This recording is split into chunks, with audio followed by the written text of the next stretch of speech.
Selamat pagi teman-teman XLP semua.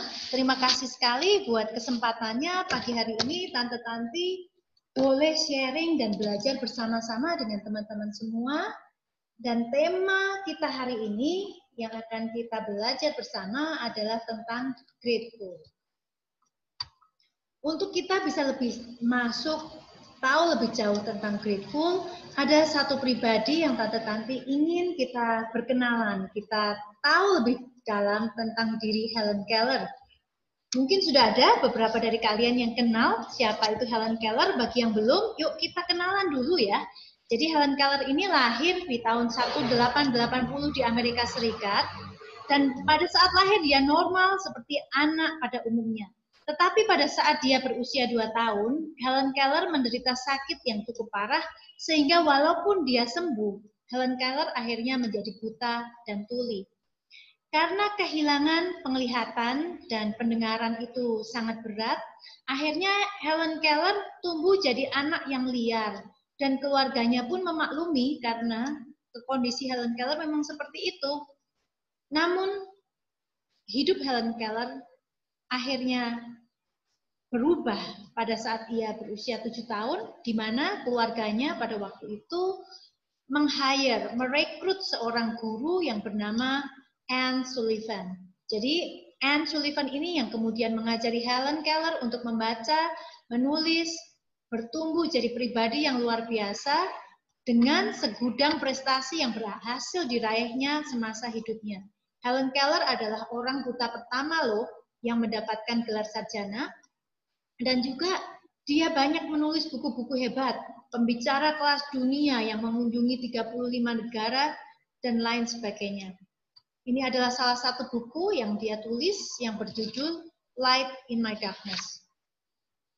Untuk kita bisa kenal lebih jauh tentang diri Helen Keller dan bagaimana pada saat dia masih muda, mari kita lihat sama-sama cuplikan film berikut ini.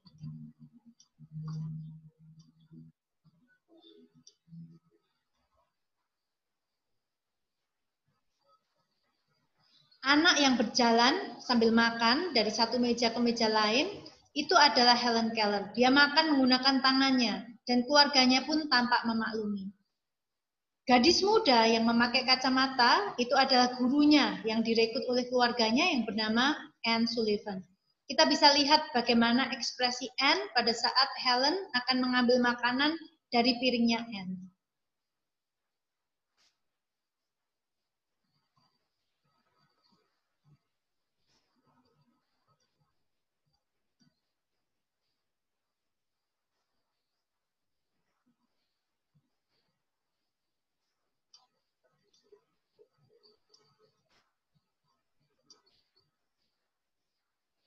Jadi apa yang membuat seorang anak perempuan yang tadinya liar seperti itu akhirnya jadi pribadi yang luar biasa?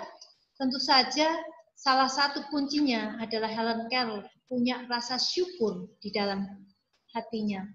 Ini adalah salah satu quote terkenalnya. Kalau yang mau cari bisa cari di Google apa saja quote Helen Keller ya. Di sini dia menggambarkan bahwa pada saat pintu kebahagiaan kita tertutup, itu ada sebetulnya pintu lain yang terbuka. Tetapi karena kita tidak mau mencari pintu yang lain dan terus memandangi pintu yang sudah tertutup itu, akhirnya kita kehilangan kesempatan. Tetapi tidak begitu dengan Helen Keller, karena dia punya rasa syukur itu, walaupun dengan keterbatasannya, sehingga akhirnya Tuhan pakai dia dengan luar biasa. Maukah kita dipakai sama Tuhan dengan luar biasa?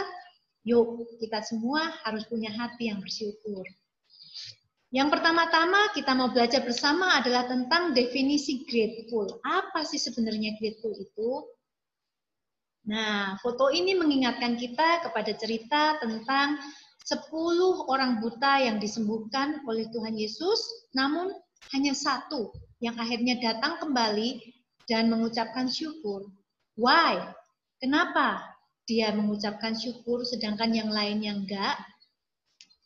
Mari kita lihat definisi dari grateful itu sendiri. Grateful artinya mengekspresikan kepada Tuhan atau sesama atas apa yang Tuhan atau orang lain telah lakukan untuk kita. Kunci daripada grateful adalah kata mengekspresikan, yang artinya kita melakukan sesuatu. Mungkin kita bisa sekedar berdoa mengucapkan syukur, menulis ucapan terima kasih, mengatakan thank you, membantu, kooperatif, dan lain sebagainya. Lawan daripada grateful itu adalah ungrateful. Orang yang ungrateful biasanya suka menggerutu, dan apabila yang diterima tidak sesuai dengan harapan. Dan biasanya orang yang punya sikap ungrateful itu nggak peka sama bantuan orang lain, karena mereka merasa ya sudah selayaknya kalau orang lain tuh bantu aku begitu. Nah, jadi antara sikap grateful dan ungrateful itu ada gap-nya, ada yang memisahkannya, gitu. Ada jarak di situ yang disebut dengan ekspektasi. Pada saat kita punya ekspektasi yang terlalu tinggi dan hasil yang kita terima akhirnya nggak sesuai sama yang kita harapkan, akhirnya kita jadi menggerutu, kita nggak bisa lagi berterima kasih. Jadi mari sama-sama teman-teman, kita mau menurunkan ekspektasi kita dan menambah rasa syukur kita sehingga hidup kita ini menjadi hidup yang dipenuhi oleh sukacita dari Tuhan. Seperti halnya hadiah, rasa syukur itu harus diungkapkan. Karena kalau nggak diungkapin, rasa syukur itu seperti sebuah hadiah yang sudah dibungkus, tetapi nggak dikasih ke orang lain. Jadi nggak ada manfaatnya, teman-teman sekalian ya. Jadi mari kita sama-sama sesudah selesai ibadah ini, kita mau lakukan satu komitmen saja.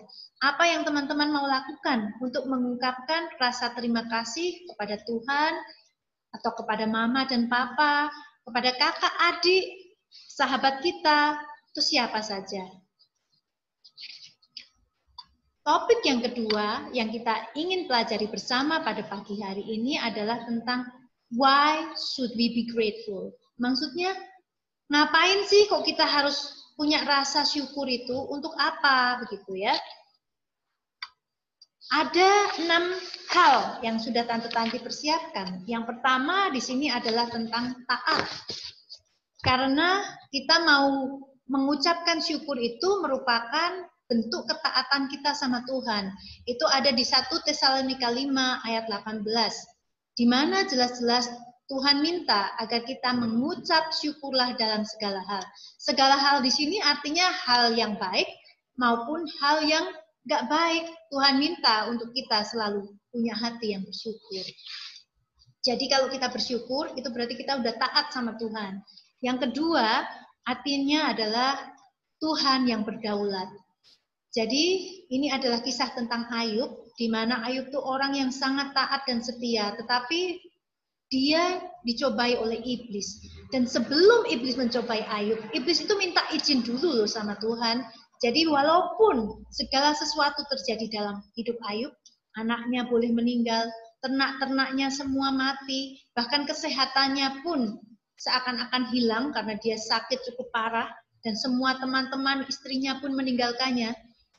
Pada saat itu Ayub sempat terpikir, kenapa kok aku yang baik ini harus menghadapi ujian yang begitu hebat? Kenapa aku didera sebegitu banyak masalah? Tetapi dari pergumulannya dengan Tuhan, Tuhan menjawab doanya dan akhirnya Ayub mengerti. Di Ayub 1:21, Ayub berkata bahwa Tuhan yang memberi, Tuhan yang mengambil, terpujilah nama Tuhan. Jadi segala sesuatu yang terjadi dalam hidup kita, itu Tuhan punya andil karena Tuhan itu berdaulat. Dan tentunya apa? Kenapa Tuhan izinkan itu terjadi? Ini ada kaitannya dengan poin yang ketiga, yaitu semua mendatangkan kebaikan. Ada di ayatnya Roma 8 ayat 28, bahwa Allah turut bekerja dalam segala sesuatu, baik itu yang baik maupun yang tidak baik, untuk apa? Mendatangkan kebaikan. Teman-teman semua, kita mau sama-sama pahami bahwa janji ini ternyata janji yang punya syarat. Syaratnya adalah apa? Untuk ayat ini digenapi dalam hidup kita, kita harus mengasihi Dia. Dan kita juga harus terpanggil sesuai dengan rencananya. Artinya, pada saat kita ngomong mengasihi, itu kita mau taat. Karena bentuk cinta kita kepada Tuhan adalah dengan mentaati perintahnya. Kemudian yang kedua, masalah terpanggil artinya adalah masing-masing kita itu punya panggilan, punya tujuan hidup. Kenapa Tuhan ciptakan kita? Cari panggilan hidup itu dan kerjakan dengan sepenuh hati. Maka Roma 8:28 ini akan digenapi dalam hidup masing-masing kita. Ada amin teman-teman semua? Makasih. Kemudian yang keempat, ya, ini adalah Allah amat sangat baik. Artinya apa? Gitu ya. Jadi gimana kita nggak mau terima kasih kalau punya Allah yang begitu amat sangat baik. Dalam Roma 8, 31-32 dikatakan di situ bahwa jika Allah di pihak kita, siapakah yang melawan kita? Nggak ada, teman-teman sekalian. Manusia tidak, bahkan iblis pun juga tidak, malaikat pun juga tidak, karena Allah ada di pihak kita. Jadi hidup kita itu penuh dengan kemenangan karena Yesus sudah mati di atas kayu salib. Dia berkata bahwa Tuhan saja tidak menyayangkan anaknya sendiri, tetapi dia serahkan anaknya yang tunggal bagi kita semua. Jadi apalagi yang dia nggak akan kasih untuk kita kalau anak satu-satunya saja sudah dia berikan bagi kita. Allah itu sudah mengadopsi kita dan menjadikan kita anak-anaknya, maka kita boleh memanggil dia Bapa. Kalau seorang Bapa pasti ingin yang terbaik bagi anak-anaknya. Kita saja orang yang jahat itu tahu bagaimana memberikan hal yang baik untuk orang-orang yang kita kasihi. Bagaimana dengan Tuhan? Bapa kita yang di surga, dia pasti lebih tahu bagaimana caranya untuk menyayangi kita yang anak-anaknya. Next adalah nomor 5. Kenapa kita harus bersyukur? Karena bersyukur itu membuka pintu mujizat. Mungkin teman-teman familiar dengan gambaran ini, di mana Tuhan Yesus mengucapkan syukur atas 2 ekor ikan dan 5 roti yang sudah diberikan oleh seorang anak kecil. Pada saat Tuhan Yesus mengucap syukur, berkat yang tadinya terlihat sangat terbatas itu akhirnya menjadi tidak terbatas dan dapat mengenyangkan 5.000 orang, bahkan sisa 12 keranjang. Sungguh hebat Allah kita ini. Yang terakhir adalah kita itu mau terus bersyukur dalam segala hal karena kita tahu bahwa pada saat kita tertindas, pada saat kita menghadapi permasalahan, itu adalah hal yang baik bagi kita. Mari kita belajar dari Raja Daud di Mazmur 119 ayat 71.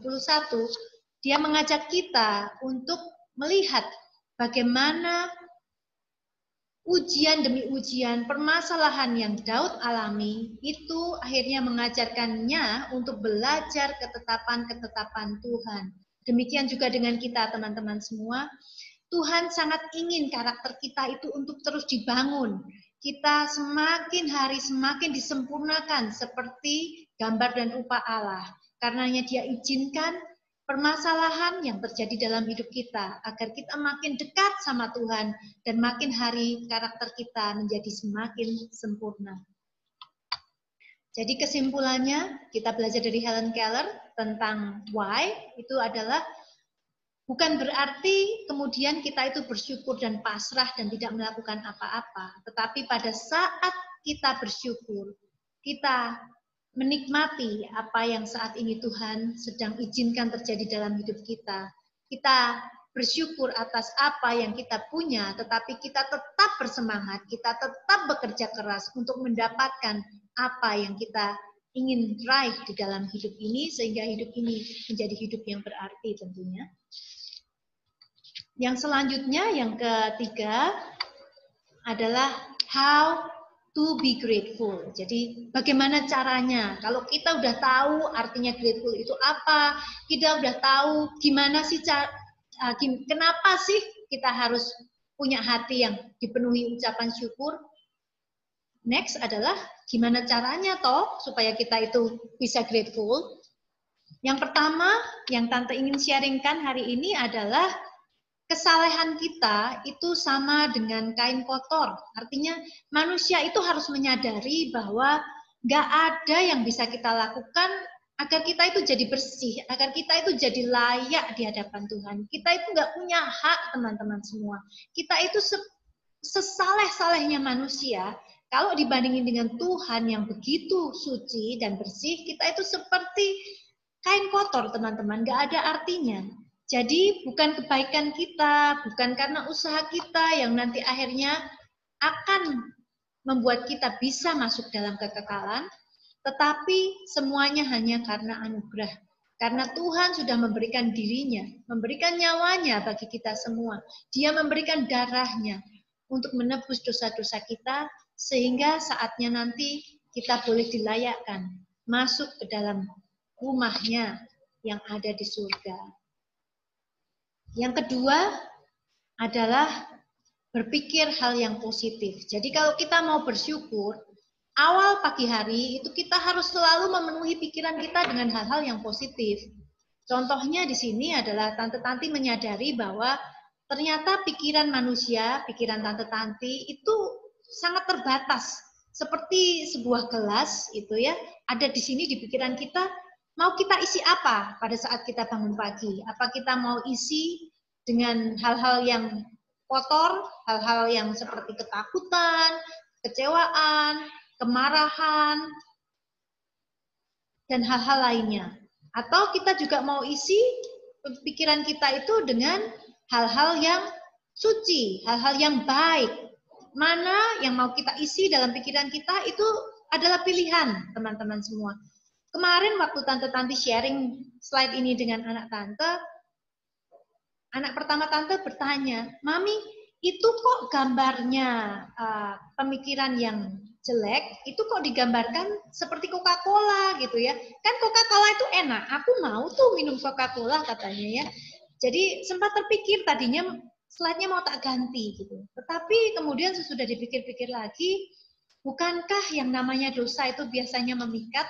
Bukankah yang namanya dosa itu terasa menyegarkan pada awalnya seperti Coca-Cola, tetapi kemudian menjerat dan menghimpit kita? Jadi akhirnya nggak jadi Tante ganti gambarnya, Tante tetap pakai gambar Coca-Cola di situ ya. Jadi mari teman-teman semua kita mau awali hari-hari kita, terutama di masa COVID-19 ini. Pada saat bangun pagi, mari kita pikirkan semua yang suci, semua yang manis, semua yang sedap didengar, semua yang disebut kebajikan dan patut dipuji. Pikirkanlah semuanya itu, seperti di Filipi 4 ayat 18. Agar hidup kita itu dipenuhi oleh sukacita. Dan jangan lupa pada malam hari kita juga mau menulis sebuah diari tentang rasa syukur. Apa saja yang sudah Tuhan kerjakan dalam hidup kita hari itu, kita mau tulis setiap malam. Pada saat kita tulis, kita kemudian akan melihat bahwa hati kita itu jadi hati yang lebih bersyukur. Coba teman-teman eksperimen sendiri di rumah ya. Jadi setiap malam sebelum tidur, tulis apa-apa saja. Nanti setelah 1 minggu, teman-teman akan melihat bahwa hati kita menjadi lebih bersyukur. Karena kita tahu bahwa setiap hari selalu ada sesuatu yang baru yang Tuhan kerjakan yang luar biasa di dalam hidup kita ini. Baik itu mungkin menyediakan makan dan minum kita, keluarga, papa mama yang baik, adik-adik yang baik, kesehatan kita, mungkin juga pikiran kita, mungkin juga udara yang begitu segar yang boleh kita hirup, semuanya itu disediakan oleh Tuhan bagi kita semua. Nomor 3 adalah minta pada Tuhan. Jadi pada akhirnya kita harus menyadari bahwa walaupun kita sudah tahu apa itu definisi grateful, kita sudah tahu kenapa kita harus bersyukur dan kita sudah lakukan bagian kita agar kita bisa grateful. Tetapi kalau kita nggak minta pada Tuhan, hasilnya belum tentu. Tapi pada saat kita bawa ke dalam doa, kita tahu seperti di Yakobus 1 ayat 17, bahwa setiap pemberian yang baik dan setiap anugerah yang sempurna itu datangnya dari Tuhan. Bapa yang beri kepada kita. Jadi mari kita doakan agar kita punya hati yang grateful. Jadi kesimpulannya tentang bagaimana kita bisa grateful adalah kita terus berusaha meminta kepada Tuhan dan berserah kepada Allah sehingga Dia akan dapat bekerja dengan luar biasa melalui diri kita. Sebelum ibadah kita pada pagi hari ini ditutup, Tante Tanti ingin agar kita semua yuk doa sama-sama ya. Mari kita siapkan hati kita dan kita berdoa bersama. Bapa, kiranya kami semua senantiasa bersuka cita, tetap berdoa, dan mengucap syukur dalam segala hal. Sebab itulah yang dikehendaki Allah di dalam Kristus Yesus bagi kami. Di dalam nama Tuhan Yesus, kami telah berdoa. Amin. Terima kasih teman-teman LXP semua yang sudah, teman-teman XLP semua yang sudah memberikan kesempatan kepada Tante untuk sharing. Kiranya sharing pada pagi hari ini bisa terus mengingatkan kita untuk kita selalu mengawali hari-hari kita dengan ucapan syukur. Selamat terbang tinggi, teman-teman XLP. Tuhan Yesus memberkati. Terima kasih.